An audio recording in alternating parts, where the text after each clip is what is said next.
posibilidad, ng tagumpay o kabiguan, ng ligaya o lungkot.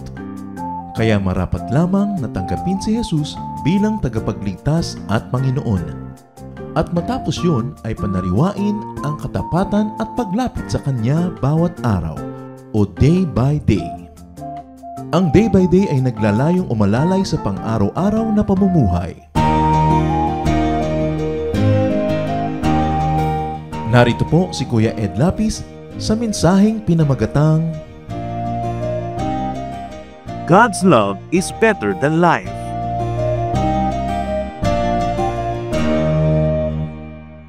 Psalm 63 tells us that God's love is better than life.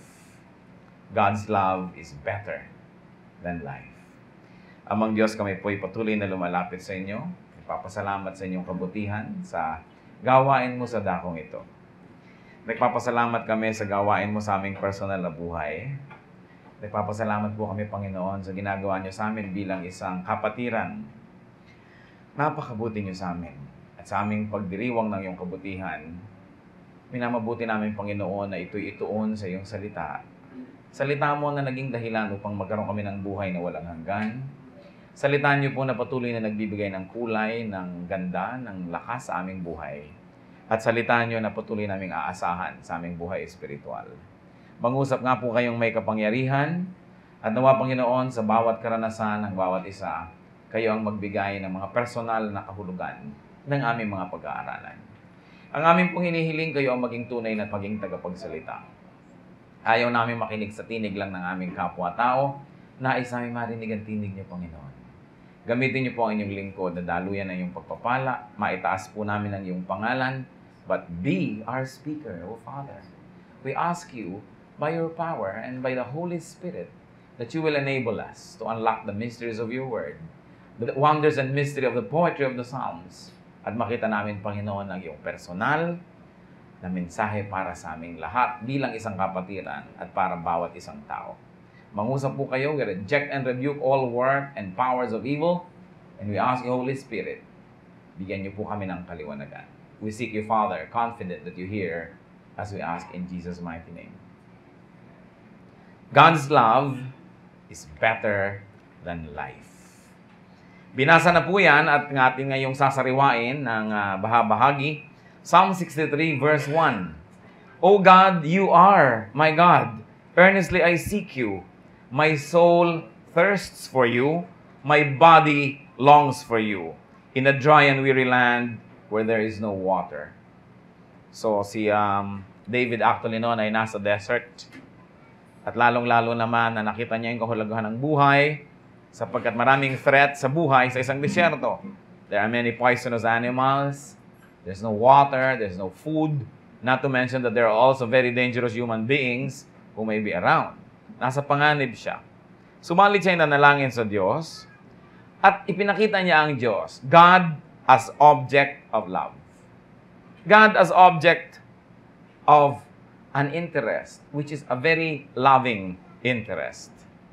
Kadalasan po, ang ano bang object natin when we think of God, God becomes an object of requests, hingian, hilingan, an object of supply, bigyan nyo kami nito, bigyan nyo kami noon, object ng protection, na i-protect nyo kami, laging giver ang Diyos. But David teaches us another way to look at God and to treat Him as an object of love. Napaka-romantic, kung tutuusin. So God as object of love was identified. Sabi niya, you, not other gods, not people, not things, not ideas, you are my God. Walang iba. Kayo ang aking mahal, I earnestly seek you. So God as object of love is also sought. Una, in-identify, kinilala na ito ang aking iniibig, itong umiibig sa akin, ito yung object ko. In-identify. Walang iba. Tapos, laging hinahanap. Sabi niya, I earnestly seek you. Pero tayo, kumakanta ng mga hinahanap, hanap kita. Di ba? Lalo kung Pasko, hindi naman Diyos yung hinahanap. Tao. Laging hinahanap kita. Nasaan ka ba? Nag-travel ako. I traveled the world.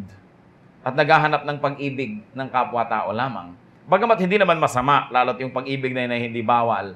Pero kung tayo marunong ding lang maghanap ng iibigin at ng mag-iibig sa atin, ang Panginoon dapat ang number one. Si David meron nga yung very awkward record na napakaraming inibig at napakaraming umibig. Kay kaibigan, kay mga babae, kay kung sino-sino, naging object siya ng love. Pero hindi siya nabulag ni minsan nun. Hindi niya nalilimutan na ang Panginoon ang kanyang number one love. So God, as object of love, was identified and was also sought. How was the Lord sought? Paano siya hinanap? Una, emotionally. Sabi niya, my soul thirsts for you. If you want to think spiritually, because soul, pwede. Spiritually, emotionally, hinahanap niya ang Diyos. Gaano po sa atin karami ang emotionally involved with God? Yung namimiss mo ang Diyos. Pagka hindi ka nakakapagbasa ng Bible, hindi ka nakakapag-church, hindi ka nakakapag-meditate, namimiss mo ang Diyos na tila baga siya isang tao rin na object of love and source of love. But sabi niya, I seek you. My soul thirsts for you. And also, the Lord is sought physically. Sabi niya, my body longs for you. Lahat na ng angle ng pangangailangan, emotional, spiritual, physical, sabi ni David, my body longs for you. Napaka-personal ng relasyon nila. May mukha, may kulay, siguro may amoy yun, merong personalidad. Hindi lang parang Diyos, parang espiritu, parang usok, parang impersonal force, power like gravity. Kundi personal. God is a person and can be loved personally and can love us personally. Sa pagpapatuloy po ng pagbabasa natin ng Psalm 63 verses 2 to 3, I have seen you in the sanctuary and beheld your power and your glory, because your love is better than life. So God, as object of love, is experienced. Sabi niya, nakita na kita. I have seen you. I have beheld you. Naranasan kong mahalin ka at naranasan kong mahalin mo. It has been experienced. Hindi lamang hinahanap, kundi natagpuan na rin, kaya patuloy na hinahanap-hanap ang pag-ibig ng Diyos. Psalm 63 verses 3 to 5. My lips will glorify you. I will praise you as long as I live. And in your name I will lift up my hands. My soul will be satisfied as with the richest of foods. With singing lips, my mouth will praise you. So God, as object of love, is celebrated. Celebrated with praise and singing. Di ba pagkain labang tao, kinakanta-kantahan yung mahal niya, nahara-hara na nung araw. Tapos dumating yung panahon, papakinggan mo na lang sa jukebox. Alam na niya na siya yun. Siya yung D10 o kung sino man. Pagkatapos ngayon, tinetext-text. Umuso pa yung mga singing cards. Yung ang dami, laging kinakantahan, isineselebrate. Kahit iba't iba yung media na ginagamit. Kahit anong medium ang gamitin mo, you celebrate your love with praises and with singing. Kaya nga laging pinupuri ng isang tao ang kanyang nililigawan, ang kanyang mahal sa buhay. Sabi niya, I will praise you as long as I live. Napansin niyo ba? I will praise you as long as I live. Hindi as long as I am healthy, as long as I am wealthy, as long as I am happy, as long as I am successful. Hindi. As long as I live. No matter what the condition of my life is. Walang patakaran ang pagpuri ni David sa Diyos. So niya, habang ako'y may buhay, pupurihin kita. Ano pa? God as object of love is celebrated with lifting of hands. Meaning, prayer. Sa kanila kasi mga symbol yan, nagpe-pray, lifting of hands. And with satisfaction. Sabi niya, my soul will be satisfied as with the richest foods. Gaano karami sa atin na pag nananalangin, sinasabi natin yon, that I am satisfied with you, I have been satisfied with you, O God, and I will be and continue to be satisfied with you. Na parang kung ano ang aking kasiyahan sa pinakamasasarap na pagkain, ganun ang kasiyahan ko sa iyo, O Diyos. O pag kikipag-fellowship tayo kay Lord, lalo nagpe-pray, imbes satisfaction ang ating i-communicate, lagi na lang kulang. Lord, kulang po ang ganito, kulang ang ganyan, kulang ang ganito, reklamo dito, daing doon. But David was celebrating the object of his love, God Himself, with satisfaction. Di ba nakakatuwa na yung tao satisfied? Meron kayong kakantahin, yung mga tao lalapitan ka, ang ganda naman ng kanta, na-bless ako. Yung na-satisfy kaysa, mag-practice ka pa. O kaya may hinanda ka, ang tao nasarapan. Kaysa sa, parang kulang yata sa ganito, kulang sa ganyan. Ang mga anak mo, binibigyan mo ng baon, sabi, sobra-sobra na po ito, danay. Bawasan nyo. Kasi satisfied ako. Hindi, lagi kulang, wala bang dagdag, wala bang dagdag. Ang mga tao, laging ganoon, puro kulang, kulang, kulang at kulang. Kung paano nagrereklamo yung mga anak sa magulang, yun namang asawa, nagrereklamo din doon sa asawa, kulang, kulang ang pag-ibig mo, kulang ang pagtingin mo, kulang ang budget, kulang ang sweldo, puro kulang. So pagharap natin sa Diyos, puro kulang, kulang, kulang. David teaches us how to love God and how to continue to love Him to celebrate satisfaction. Kasi alam niyo, pag lagi tayo nagrereklamo, totoo mat hindi yung nirereklamo natin, lumalayo na yung loob natin doon sa pinagrereklamuhan natin. Kasi ang na-emphasize, yung kulang. Ang na-emphasize, ang napapadiin masyado, yung kapos. Tayo kawawa naman. So tuloy yung pag-iibigan hindi nagiging sweet. Isipin nyo, kahit mag-asawa, pag nag-umpisa na magreklamuhan against each other, nababawasan na yung tamis ng kanilang samahan. Ang na-emphasize, yung negative.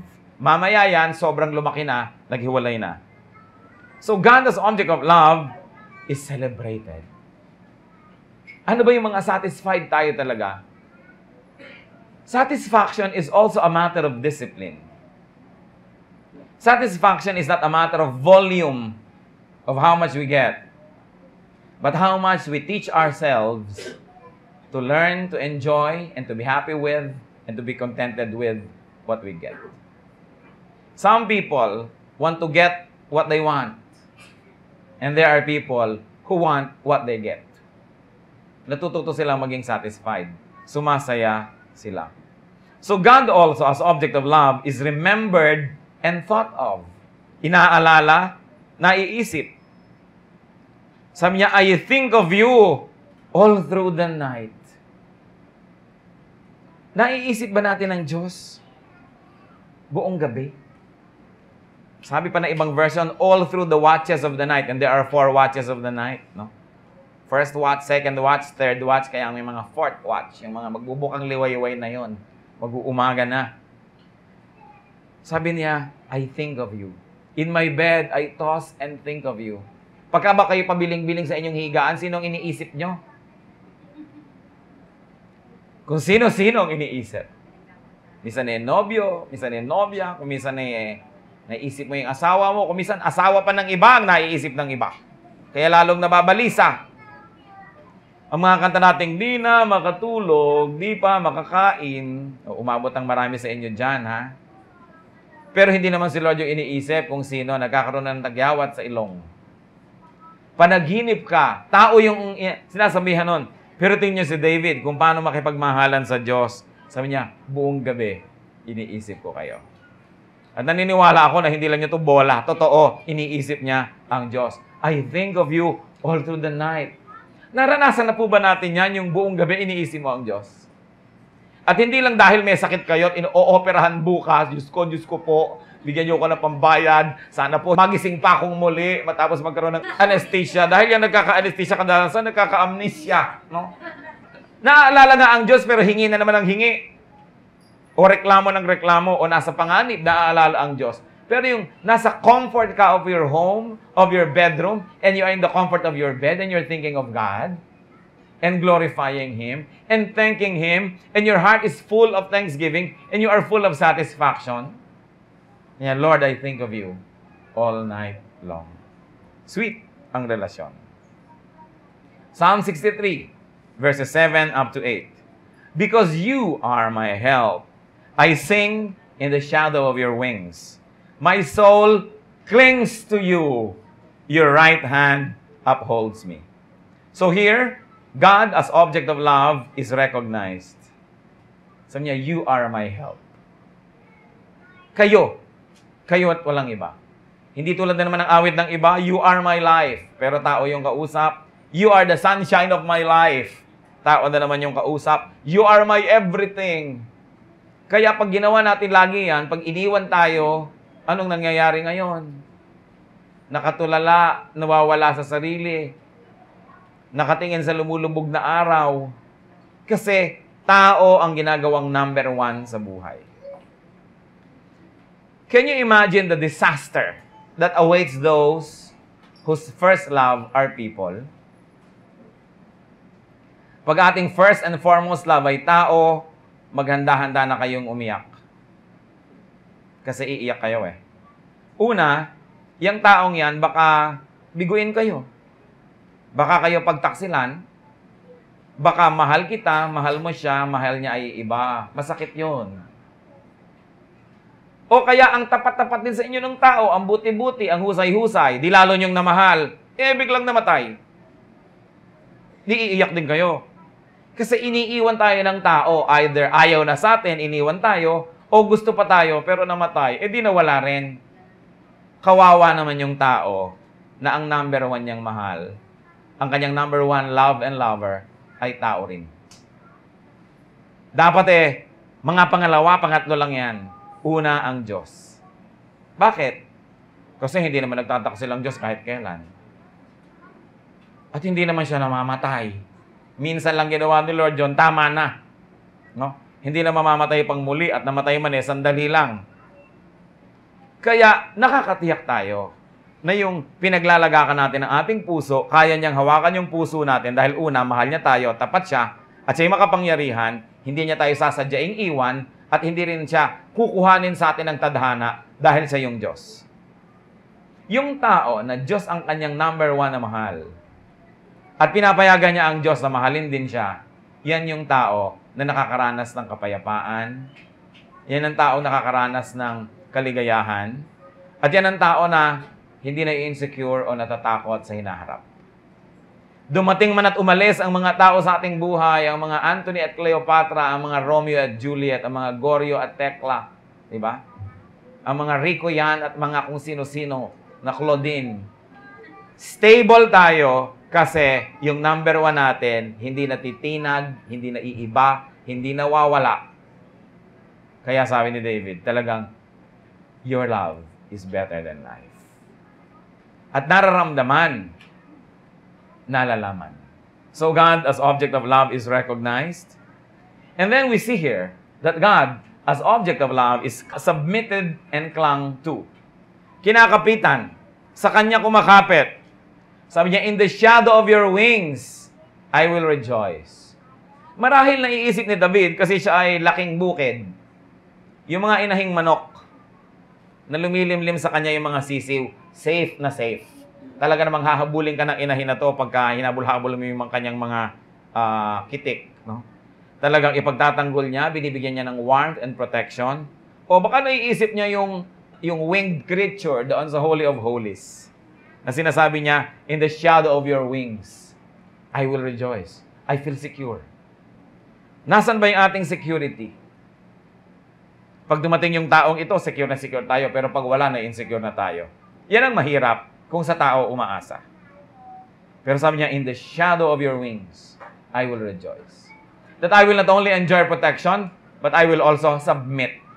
Yung ba namang napapailalim ka sa bagwe, sa pakpak ng iba, submission yon. Sabi, I submit. And because I submit to you, I enjoy your protection and your love. Sabi niya, my soul clings to you, to God. Yung isa na namang tao, with His hands, I will cling to you. Tao na naman yung kakapitan.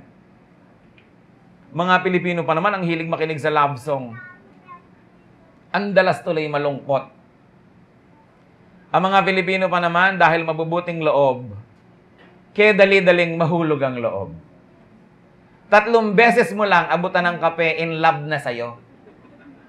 Sa pang-4 na araw at di mo abutan, namimiss ka na, siya na itong mag-aabot sa'yo habang buhay. Bumalik ka lang. Napakadaling ibigay ang puso. Kaya, napakaganda sana yung ating kalooban na ganon, ma-direct, ma-channel sa godliness, na maibigay natin yung ating puso kay Lord, na sa Kanya mahulog ang ating loob, sa Kanya tayo tumanaw ng utang na loob, sa Kanya tayo makipag-ibigan, then we will be the happiest people on earth. Alam nyo kasing umiibig ng lubha sa kapwa-tao, nakakarating yan sa highest point siguro of happiness, human happiness, pero tiyak lulusong din yan sa pinakamalalim na bangin ng lungkot. Because the same person that can make you happy can make you sad. Di ba yung mahal nyo lang naman ang nakakapagpasaya sa inyo, pero yan din ang nakakapagpalungkot sa inyo. Kung yung presence niya nakakapagpasaya, yung absence niya nakakapagpalungkot.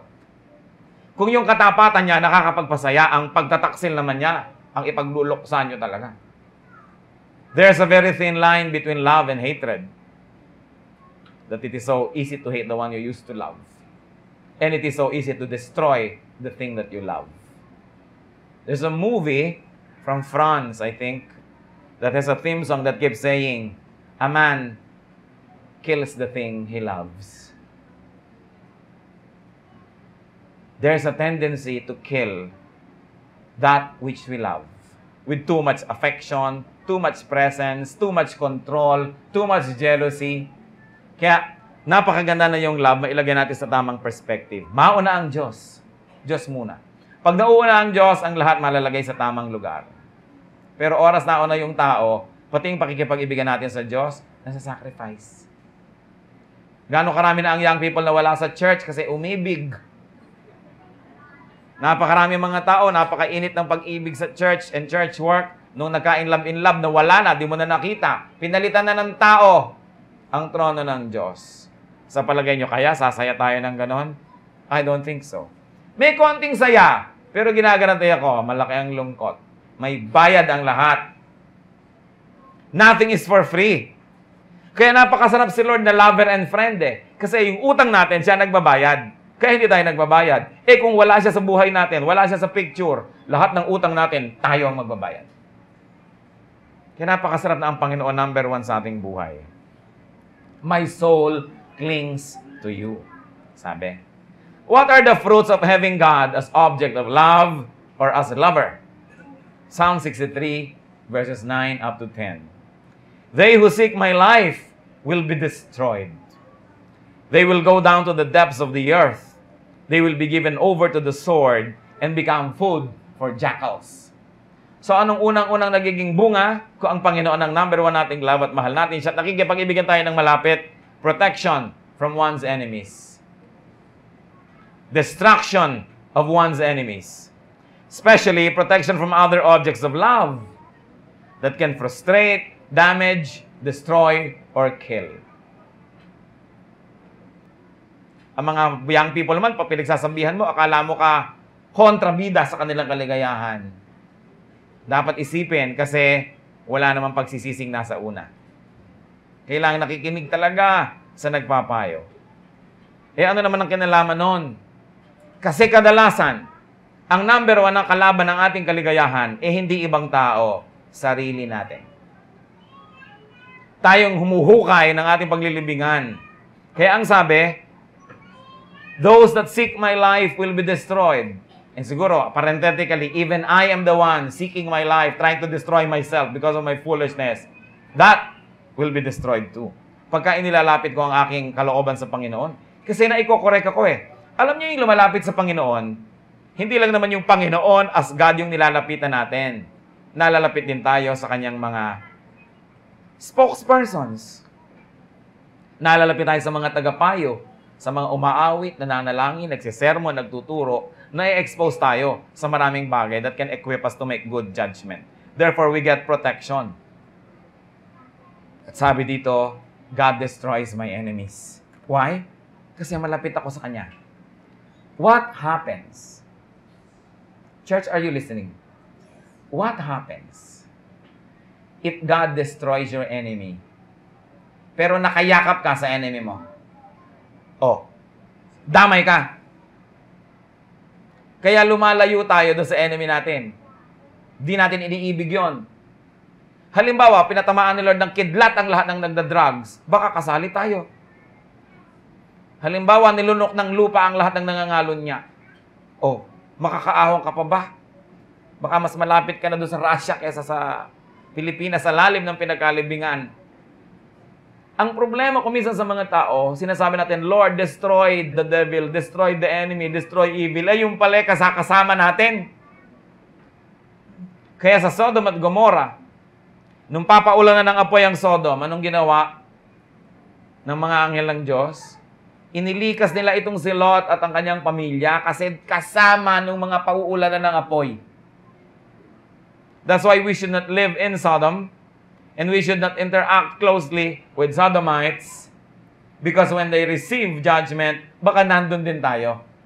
Madamay tayo. Maybe not fully, pero sunog-sunog ang buhok mo, pasapasa ka, nasaktan ka rin. Kaya dapat clear sa atin, ito yung love ko, si Lord, I will hate whom He hates. And He hates evil. He hates sin. He hates Satan. Therefore, I will hate anything that has anything to do with evil. Dahil mahal ko ang Diyos. Di ba isang malaking kataksilan na may asawa ka, pagkatapos may kalaban siya at kaaway, tapos lagi mong kasamang nagme-merienda, kasama mo lagi nagpapahinga, nagpapasyal, kalaban ang mahal mo sa buhay. Kaya dahil mahal ko ito, kakamuhian ko yung kinakamuhian niya. So that when God has to destroy my enemy, God will not have to hesitate because I'm far and I'm safely far enough. Ano pa? Sabi ng 63 verse 11, but the king will rejoice in God. David referring to himself. All who swear by God's name will praise Him, while the mouths of liars will be silenced. A wonderful, wonderful song or poem. Psalm 63. At ano pa ang fruit of having God as object of love? Rejoicing. Sabi niya, but the king will rejoice in God. Tanong, kung walang rejoicing sa buhay ng isang tao, anong wala? Anong kulang? Kulang yung love affair with God. Because our love affair with God brings about rejoicing. So, pwede nating i-assess ang sarili natin. Meron ba akong strong and beautiful love relationship with God? Tanong, may rejoicing ba ako? Kung wala, edi kulang siguro yung love life ko. Love life with the Lord. God's love is better than life. God as object of love, as giver of love, and as lover, must be identified, sought, experienced, celebrated, remembered, recognized, submitted, and clung to. Each of those which we have already discussed. Need I say, brothers and sisters, love God. Gawin yung personal, hindi lang para siyang hangin, para siyang ulap. Mahirap namang mahalin yun. Gawin natin yung personal. Sapagkat ang Diyos may emosyon, nagmamahal, nadidibugho, hinahanap-hanap din ang tao, mahal tayo, gusto makipag-fellowship with us. Kaya ang sinasabi, love the Lord your God with all your heart and with all your soul and with all your mind. Nung una, hindi ko yan masyadong naiintindihan. Sabi ko, napaka-egotistical naman ng Diyos. Siya na lahat ng number one sa lahat ng tao. But then I realized that whoever is number one in your life can hurt you. But God, if He is number one, will not hurt us. Whoever is number one in your life can make your life meaningful or can destroy the meaning of your life. And God will never destroy the meaning of our lives. Gusto niya maging number one para i-protect tayo sa mga harm na pwedeng gawin ng number one kung yung number one na yon ay hindi Diyos.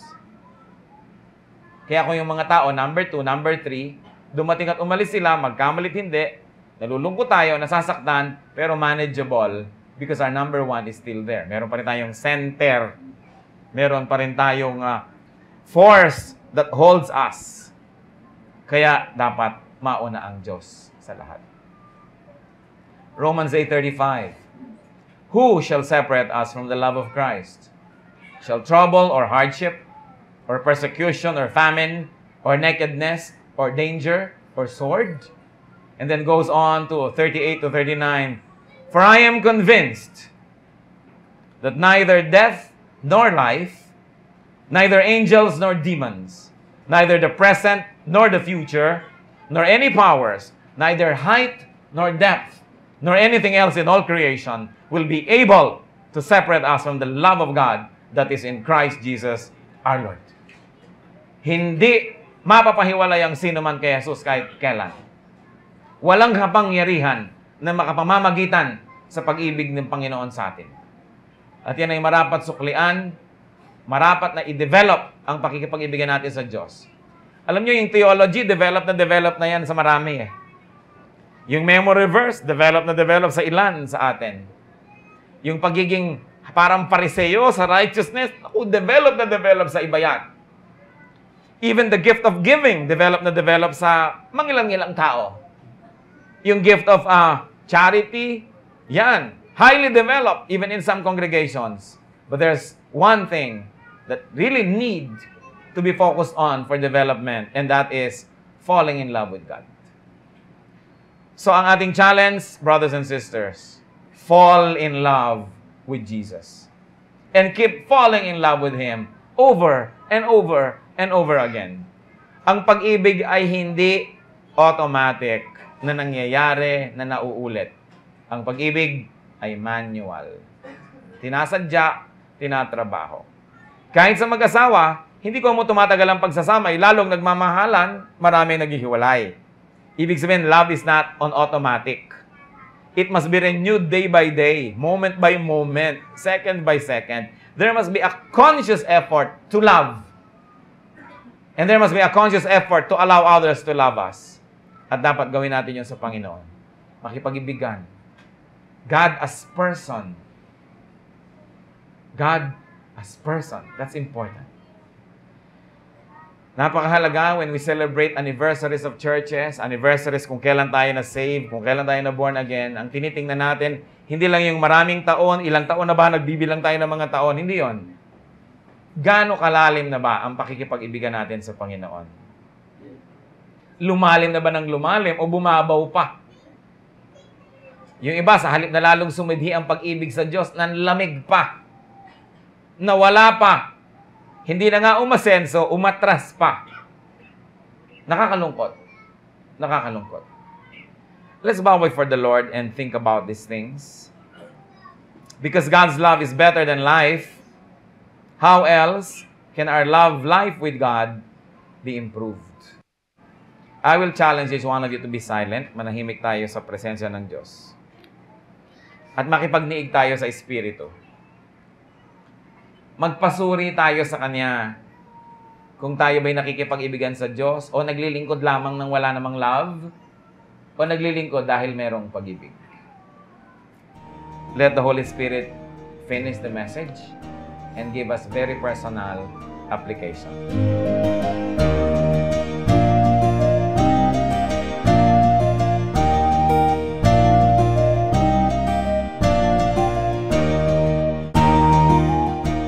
Ang katatapos pong mensahe ni Kuya Ed Lapiz ay pinamagatang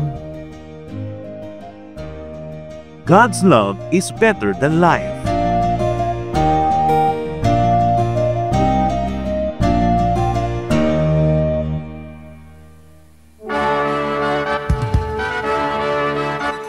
Halina't sama-samang sumamba at magdiwang sa Day by Day Jesus Celebration kasama si Kuya Ed Lapiz. Sa bulwagan ng Panginoon, one Sunday a month. All other Sundays, sa mga day-by-day mini-bulwagan ang pagtitipon. Para sa buwan ng Marso, gaganapin ito sa March 16 sa Le Pavilion. At sa Extension Corner Ross Boulevard, Met Park, Bay Area Central Business District, Pasay City. 7 a.m. ang First Jesus Celebration, 9 a.m. ang Second Jesus Celebration, at 11 a.m. ang Third Jesus Celebration. Para sa updates at schedules ng ating gawain, bisitahin ang Day by Day Friends, ang ating official Facebook page. Mag-email sa daybydayoffice@gmail.com o mag-text sa 0917-549-2624.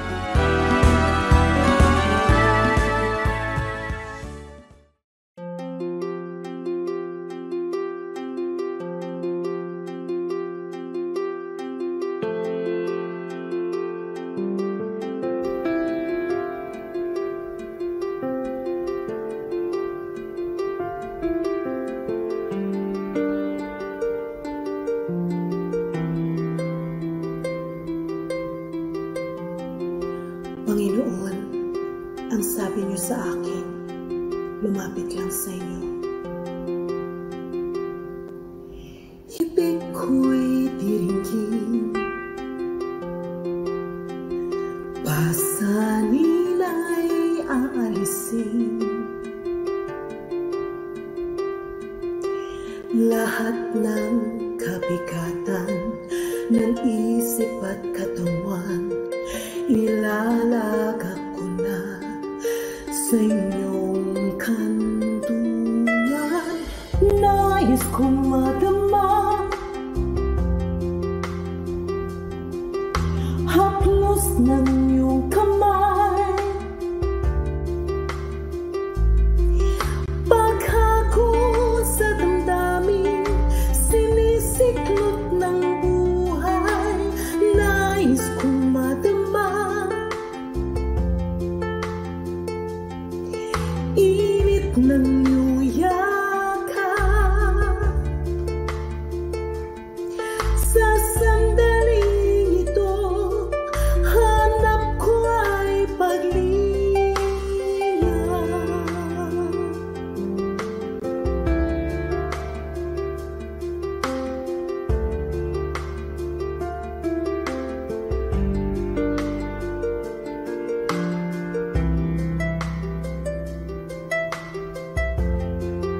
Panginoon, tinatanggap ko po ang inyong paanyaya.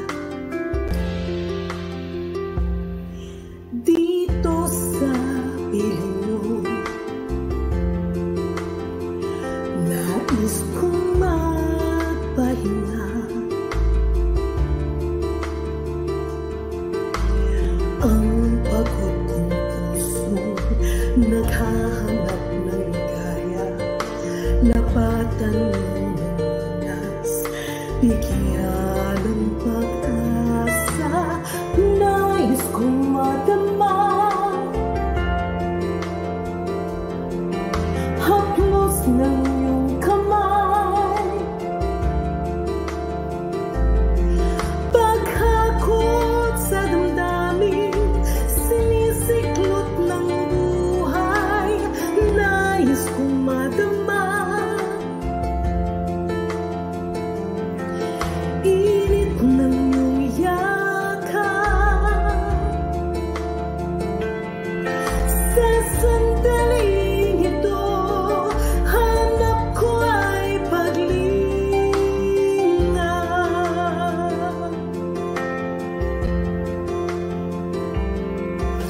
Narito ako ngayon, ituloy mo sa bisig ng iyong pagmamahal. Pagmamahal, nais kong madama haplos ng iyong kamay, paghakot sa damdamin, sinisiklot ng buhay. Nais kong madama init ng iyong yakap. Sa sandaling ito, hanap ko ay paglinga.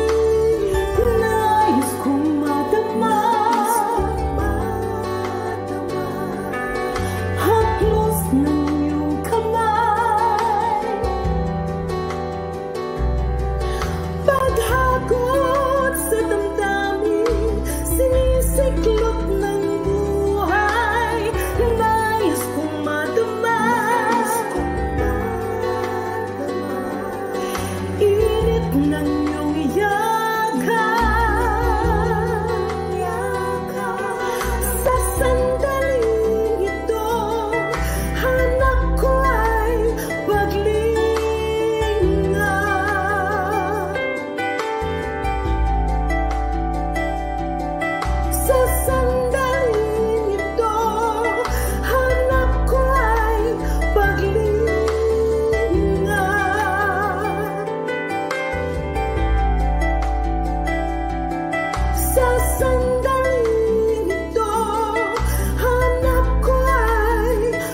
mapalagi at ang isipan ay laging ligaw, di mawawari ang buhay palagi kahit itama ay hindi sapat.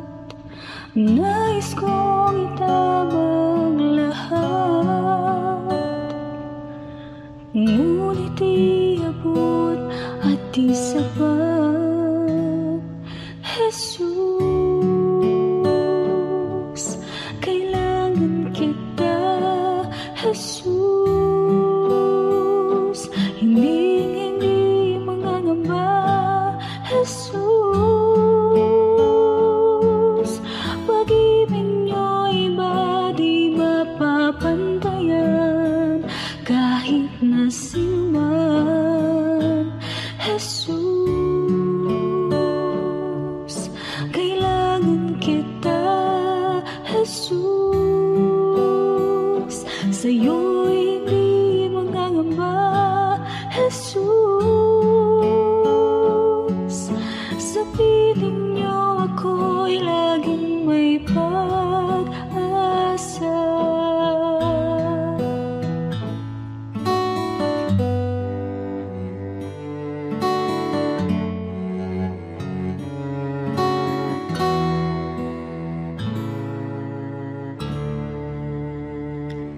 Aking damdamin, di mapalagi at ang isipan ay laging ligaw, di mawawari ang buhay palagi kahit itama ay hindi sapat. Nais kong itama lahat, ngunit iabot at di sapat. Jesus, kailangan kita. Jesus, hindi mangangamba. Jesus, pag-ibig niyo'y iba di mapapantayan kahit na sino man. Jesus, kailangan kita. Jesus, sa'yo'y hindi mangangamba. Jesus, sa piling niyo ako'y laging may pag-asa. Jesus, kailangan kita. Jesus,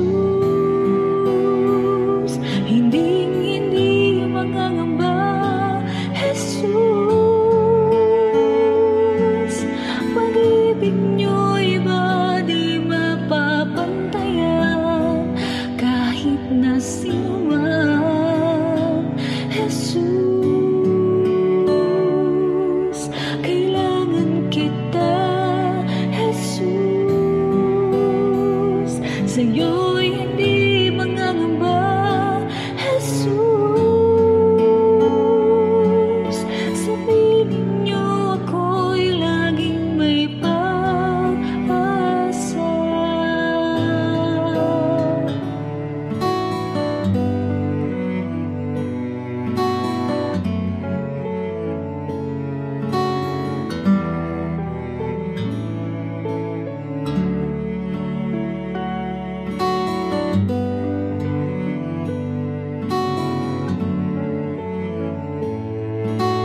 pagitan ng taglay.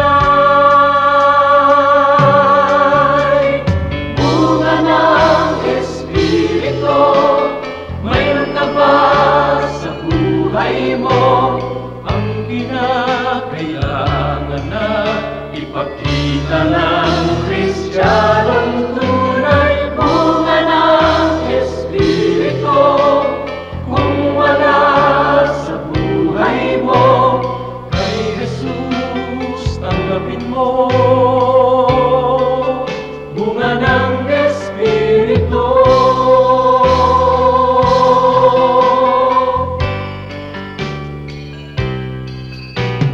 Kay Jesus tanggapin mo. Bunga ng Espiritu.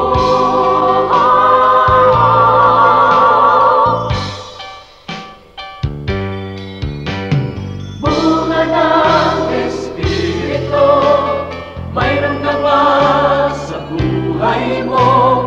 Ang kinakailangan na ipakita ng Kristiyanong tunay. Bunga ng Espiritu, kung wala sa buhay mo, kay Jesus tanggapin mo. Bunga ng Espiritu.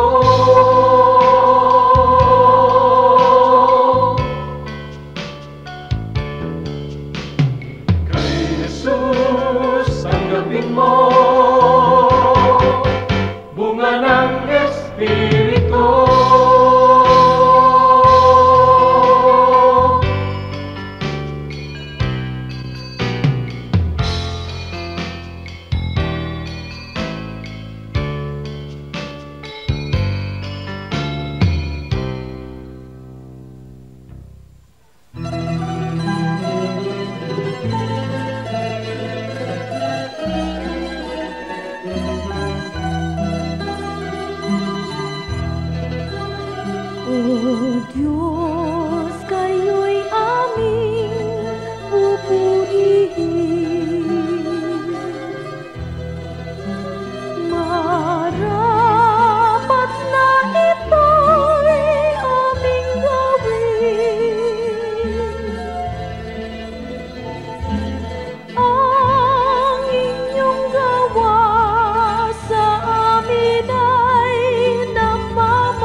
Oras na po para pansamantalang magpaalam ang programang Day by Day. Tayo po'y magsama-sama tuwing ika-6 hanggang ika-7 ng umaga, araw-araw. Magandang umaga po at mabuhay ang Panginoong Hesus!